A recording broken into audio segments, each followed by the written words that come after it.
დღევანდელი გადაცემის სტუმარი გახლავთ ბიზნეს ასოციაციის წარმომადგენელი ფინანსის სამინისტროს თაობის განხილვის საბჭოში დავით კოღუაშვილი. მოგესალმებით ბატონ დავით, პირველ რიგში მადლობას გადაგიხდით გადაცემაში მონაწილეობისთვის.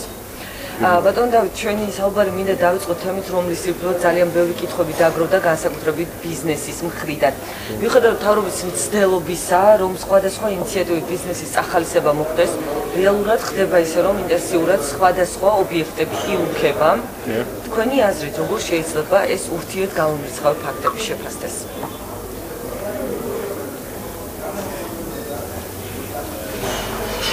შეფასება ცალსახელს რთულია ამ თემის ყველა ინდივიდუალური შემთხვევა მოითხოვს ინდივიდუალურ განხილვას, ამისათვის არსებობს დავების განხილვის კომპეტენტური საბჭო, რომელიც ძალიან კარგია დაკომპლექტებული არა მხოლოდ ფინანსის სამინისტროს წარმომადგენლების მხრიდან, არამედ დამოუკიდებელი ექსპერტის მონაწილეობით მათ შორის და უზრუნველყოფილია მიუკერძოებელი ექსპერტის ჩართვაც. ამ შემთხვევაში წარმოადგენს საქართველოს სამრეწველო სავაჭრო პალატა და კიდევ უფრო მიუკერძოებელი შეიძლება ითქვას, იმიტომ რომ აბსოლუტურად დამოუკიდებელი სტრუქტურა არის და არასახელმწიფო ორგანიზაცია, არასაბიუჯეტო ორგანიზაცია, მათ შორის არც საჯარო სამართლის იურიდიული პირი, ეს არის საქართველოს ბიზნეს ასოციაცია, რომელიც ექსკლუზიურად და კონკრეტულად ბიზნეს, ესე ვთქვათ, სფეროს ინტერესებს იცავს და წარმოადგენს. მაქვს ეს პატივი იყო წარმოდგენილი მსგავს საბჭოში, აღნიშნულ საბჭოში და მსგავს თემებთან დაკავშირებით გამოვხატოთ ჩემი კომპეტენტური, აბსოლუტურად მიუკერძოებული და ობიექტური აზრი, ესაც ჩემი პირდაპირ ვალდებულება, მოვალეობა და შესაბამისად პასუხისმგებლობა. პრეზიდენტმა არსულზე დიდი ხანი კონკრეტული, ასე ვთქვათ, ინიციატივით შემოვიდა, რის საფუძველზეც ეს თემა გახდა ექსკლუზიური განხილვის საგანი ფინანსთა მინისტრისთვის, ანუ ფინანსთა მინისტრმა გამომდინარე ობიექტური რეალობიდან და გარემოებებიდან, ობიექტური გარემოებიდან, კანონიერ გარემოებებს გულისხმობ, რამაც შეიძლება განაპირობოს და ესე ვთქვათ, წინ უსწრებდეს გადაწყვეტილების მიღებას დალუქოსთან დაკავშირებით, ხოლო ფინანსთა მინისტრის ექსკლუზიური გადაწყვეტილებით შესაძლებელია არის იქნას მიღებული საგადასახადო სამსახურის სტრუქტურების მხრიდან გადაწყვეტილება ამა თუ იმ ობიექტის დალუქოსთან დაკავშირებით. თუ კი რამე გადაცდომას აქვს ადგილი ამ შემთხვევაში, ეს გახდება ძალიან მკაცრი განხილვის განშლის თემა სამინისტროს ხელმძღვანელობისთვის.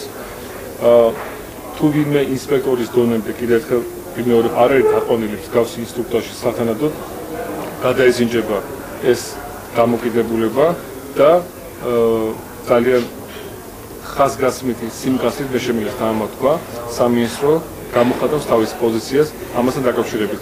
რაც შეეხება ზოგადად თემას, უმეტესწილად საკითხი შეიძლება იქნას პირობითად სამჟელო მინისტრისთვის და გადაწყვეტილება დადებითად გამოტანილი დალუქოსთან დაკავშირებით, მხოლოდ იმ შემთხვევაში, როცა არის აშკარა გაცხადებული ფინანსური დავალიანება ბიუჯეტთან მიმართებაში და არა კონკრეტული რაღაცა, ესე ვთქვათ, ქრონომეტრაჟის სახით, ან სხვა რაღაცა მსგავსი ადმინისტრაციული ღონისძიებების გატარების სახით, ინვენტარიზაციის პროცესში განხორციელებული. ეს უნდა მეკითხა, რადგან ბოლო პერიოდში ყველა დალუქვის მთავარი მიზეზი ხდება ინვენტარიზაცია და დავალიანება შედგება. პროცესშია დასაშვებია თუ რა ამ მიზეზით ობიექტის დალუქვა. პირდაპირ ვძახი, რომ ინვენტარიზაცია ზოგადად კანონის ფორმულირება ინვენტარიზაციას ერთ-ერთი წინაპირობაა იმისათვის, რომ მოხდეს ამ თუ იმ ობიექტის, ესე ვთქვათ, დალუქვა დაყადაღება, სხვანაირად რო თქვა, რათა ობიექტური გარემოები დადგენილი იქნას. ამ პერიოდში უნდა კონკრეტულ შემთხვევას გეტყვით ალტასთან დაკავშირებით, ალბათ ბიზნეს ასოციაციას აქვს ინფორმაცია.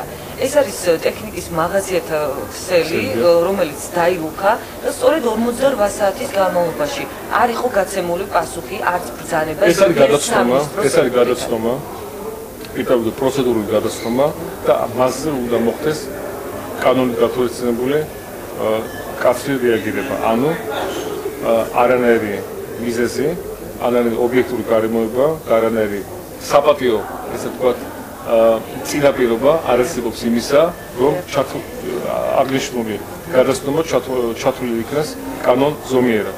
ამაზე უნდა მოხდეს რეაგირება, თუ კი მაინც შედგა აქტი, აქედან გამომდინარე, უნდა იქნას გასაჭირებელი დავების განხილვის საბჭოს დონემდე და ყურადღებამდე უნდა იქნას მიტანილი მსგავსი თემა და მე ვარ ხმარ დარწმუნებული, სამინისტრო მსგავს გადასტომასთან დაკავშირებით გამოვიდა ძალიან მკაც ობიექტურ გადაწყვეტილებას. და თუ საჭიროა იმ დონემდე, რომ ადმინისტრაციული დისციპლინარული პასუხისმგებლობის საკითხი დადგეს იმ ინსპექტორისა, რომელმაც მსგავსი გადასტომა დაუშვა, ამ დონეზეც საბჭოს მზად არის, რომ რეაგირება მოახდინოს. ეს შემიძლია დაბეჭდება ბიზნესს. ეს სწორედ ეს მოდი ვიმედოვნებთ, რომ ეს გაუგებრობას ჰქონდა ადგილი. იმიტომ რომ რეალურად კანონი ამას არ ითვალისწინებს. ეს იყო ფაქტი. აქვე მინდა ჯეოსელზე და ყაზბეგის საქმესთან დაკავშირებით ვკითხოთ. ხარები ურთიერთგამომრიცხავ განცხადებებს აკეთებენ. დასვაც თუ არა ამ საკითხს დაუდის საბჭოში.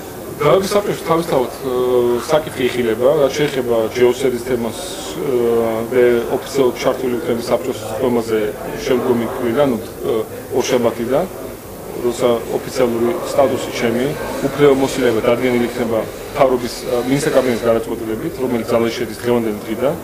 შესაბამისად მე მეტნაკლებად საქმეს ვიცნობ, მაგრამ უშუალოდ პროცესის მონაწილე არ გახლავართ, მაგრამ ერთ რამე შემიძლია გითხრათ, რაც მე ჩემი ხელმისაწვდომი ინფორმაციიდან გამომდინარე წყაროებიდან მაქვს ცნობილი, რომ რაც შეეხება ჯეოსელს იხილება თემა და არის მოსმენის პროცესში, რომ დადგინდეს მასზე ობიექტური გადაწყვეტილება, მე ძალიან დიდი იმედი მაქვს, რომ გადაწყვეტილების სტადიაში მე უშუალოდ მივიღებ მონაწილეობას და გამოხატავ ჩემს დამოკიდებულებას აღნიშნულთან დაკავშირებით, რაც შეეხება ყაზბეგის თემას, ძალიან ობიექტურია მიდგომა ამ მხრივ და ტენდენცია არის ძალიან სასიკეთო და დადებითი, იმიტომ რომ პრაქტიკულად პირობითად შეიძლება ვთქვათ, თუმცა უფლება არ მაქვს წინასწარ განაცხადი გავაკეთო, სანადე ამოიწურება საკითხი, რომ ყაზბეგის თემა დადებითი ტენდენციით არის წარმოქმნილი. გამოიკვეთა პოზიტივი და დიდი ალბათობა იმისა, რომ დადებითად გადაწყდეს საკითხი ყაზბეგის ასაკით.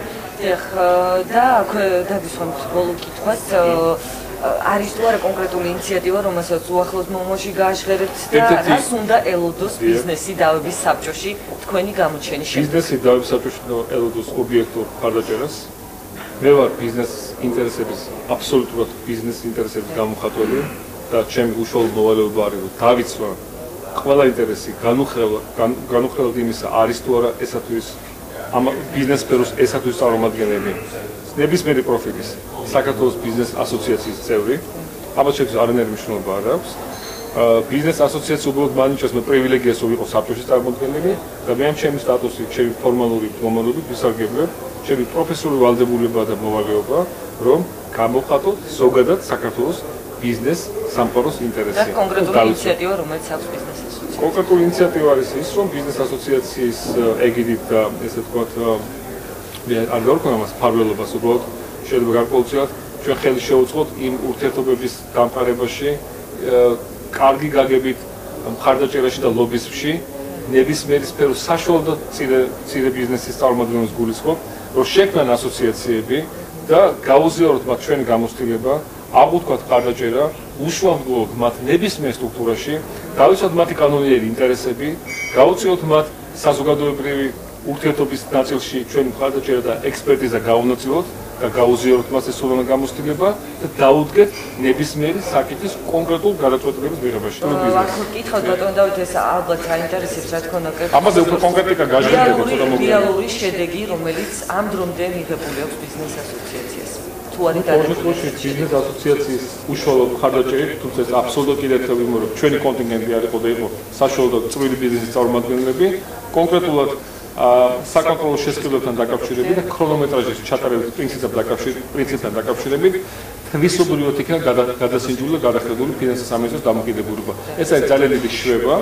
კონკრეტული ბიზნესის ეხლა არ დაკონკრეტებდი ვისახებოდა ეს, მაგრამ ჩვენ მოგმართა ერთ-ერთმა წვრილმა ბიზნესმენმა გარკვეული თხოვნით. კიდევ ერთხელ ჩვენი ვალდებულების ჩვენ დამოკიდებულებიდან გამომდინარე, იმ ვალდებულების გაცნობიერებით, რაც აკისრია ზოგადად ბიზნეს სამყაროს, გავითარებთ ეს როგორც საკუთარ პრობლემად, მიუდექით ამას შეგნებულად, დამოკიდებულება ჩვენი გამოვხატეთ, დავიცავეთ მისი უფლებები და ეს მისი უფლებების განზოგადოება და გადაწყვეტილებას მოხდა ყველა სხვა დანარჩენ სუბიექტს. კარგი და აქვე ბოლოს შეკითხვას დაგისვათ ამჯერად, როგორია ნდობა ბიზნეს ასოციაციის. ნუ ამ კამპანიამდე მე არ გამიგია რაღაცა პრეტენზიები, თუ კიდევ გავსიარსებობს, კიდევ თქო იმეორებ. მე მაქვს ჩემი კონკრეტული ვალდებულება და მოვალეობა, რასაც დავიცავ აბსოლუტურ ობიექტურად და განუხრელად. მეტნაკლებად და ზოგადად ბიზნეს ასოციაციის ნდობა არის მაღალი და იმედია არ გავაწtildeებთ მოლოდინს ბიზნეს ამყაროს. იმედია, დიდი მადლობა გადაცემაში მონაწილეობისთვის, საინტერესო საუბრისთვის, წარმატებებს გისურვებთ.